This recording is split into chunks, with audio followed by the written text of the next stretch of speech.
Hey, what's up? Robin Corinne here. Welcome to Threadheads. Recently, we received this video submission from John Paul. Hi Threadbanger, my name's John Paul. I need some help with my shirts.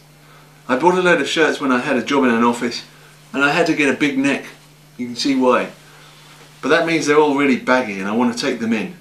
I had this shirt made for me. It's the only one I've ever had made for me. It fits beautifully. Don't like the colour, but it feels incredibly comfortable.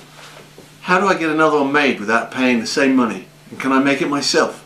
Do I take this apart or do I just copy it onto a piece of paper? Alright, John Paul. Altering your clothes can be a little tricky, especially if you're not an experienced tailor. The easiest method we found is the pinch and pin. Take your baggy shirt, turn it inside out, and put it on. Get out your pins and pinch and pin. Pinch and pin, pinch and pin, pinch and pin. Now repeat on the other side, pinch and pin, pinch and pin, pinch and pin. Once you're all pinned up, you're going to sew a seam starting above the armpit going all the way down the side. After you're done sewing both sides, try on the shirt to make sure it's the right fit. If you're happy, you can cut off the excess fabric and poof, no more baggy shirts. And if you're serious about making a shirt from scratch, we recommend this book by David Page Coffin, Shirt Making, Developing Skills for Fine Sewing. But first, you need to get your measurements. To get the best fit, you should probably get a personalized body form made. Now I know what you're thinking. But leave it to Anda Lewis over at the Etsy Craft Labs to keep it simple.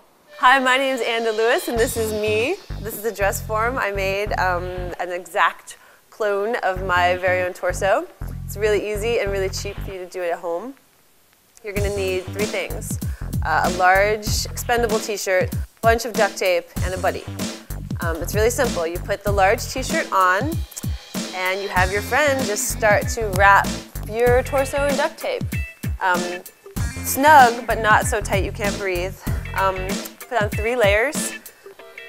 When you get up to the boob area, you want to sort of put the tape like this and form it really well because you want it to be a really accurate representation of your torso so later it will be easier to fit the clothes that you're making. And then you take some sharp scissors and you slit up the back, have your friend cut up the back, tape it back up, and then you basically need to stuff it at that point. We haven't reached that point yet. And after that, it's all ready to go. It's so much easier to fit clothes and fit patterns if you have your own body right there. And it just saves you so much time measuring. I got another good use for duct tape. I'll be right back.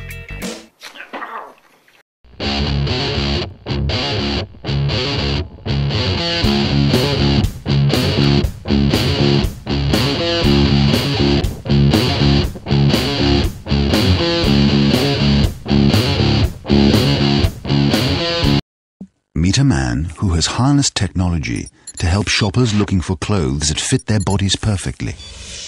My name is Suran Gunathalaka. I'm the co-founder and chairman of Bodymetrics. At Bodymetrics, what we do is we scan your body and make perfect fitting jeans, and also we allow you to see yourself virtually and try on garments in virtual reality. The body scanning process takes about 5 to 7 seconds, and then we automatically take about 200 measurements off you from that process, and using those measurements we actually make tailor-made garments. So we feel like perfect fitting garments based on those measurements. Because one of the biggest barriers for online shopping for clothes is that 25 to 40% of all garments are returned because of size. Wow, that's pretty high tech. Definitely. Now to check out somebody who learned how to measure the old-fashioned way.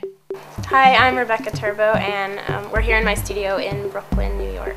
I started making clothing when I was probably in high school, so I think I was just inspired by not being able to find anything I wanted, and I was really picky about how I wanted to look and how I wanted things to fit, and so I started altering clothing myself, and then that, you know, as I got older it grew into actually making things, and then that's what I studied in college.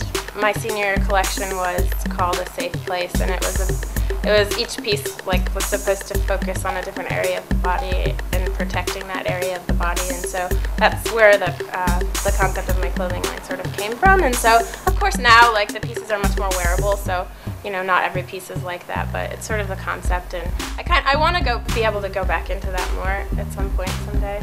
Once in a while someone will come up and ask if I'm wearing Rebecca Turbow, and then I'm like, You can purchase things on my website, RebeccaTurbow.com. Every minute I'm thinking about something that I want to be making.